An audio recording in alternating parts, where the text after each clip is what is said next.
How do you stay true to yourself and your beliefs when society forces you to live away? Yes, yes, yes. Okay, watch this. I like picking apart things. So we're gonna look up this word, society, because I think that's the operative word in your statement. Society means the aggregate of people living together in a more or less ordered community. Yes? The aggregate of people living together in more or less ordered community. The community of people living in a particular country. Yo, see what I'm doing with you lot. This is gonna link to the question before. This is how I get my knowledge. I think of a question like that. That's a genuine question by Lulu. Yeah? How do you stay true to yourself in a society when and your beliefs when a society forces you to live away? Then I start to think about what I just said. And then I do what I just did. I'm literally taking you through how I come up with things. I go and look at words and break them down. Society. The community of people living in a particular country or region and having shared customs, laws, and organizations. The answer is in that definition. Does that make sense? Before I break it down, I just want to know if Lulu can derive the answer, because I think that would be more powerful than me saying the answer. What would be more powerful is if you got the answer from that definition. Yeah? How do you stay true to yourself and your beliefs when society forces you to live away? Society is the community of people living in a particular country or region having shared customs.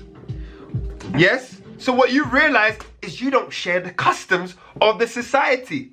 What must you do? Get the fuck out! You know what I'm saying? Yes!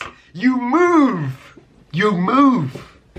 You move with the intention of being around those who innately understand your customs.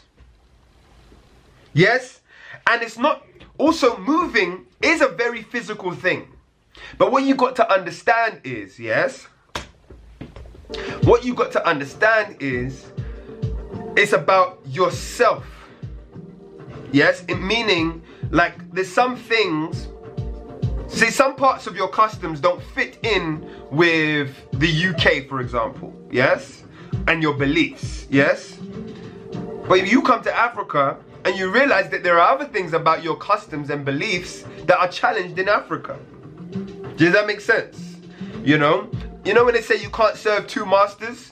So you might be too natural for the UK or US, but when you come Africa in certain, and you really root yourself, you might be too artificial.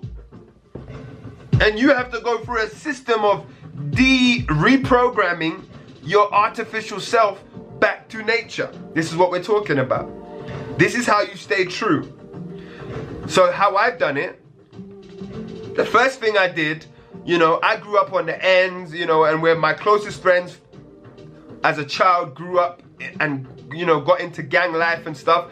I knew that I didn't want to be a part of that, so I had to rip myself from my friends. It meant I had to be a loner for a very long time, But then I started to put myself around communities of people who thought like me, who lived like me, who saw each other the same way, who respected each other as black people, who wanted to empower, whose life was dedicated to empowerment. And I was in that community and built that community around myself for years until I reached a point where I realized, family, this is beautiful, but we're now moving to the age where we're having children.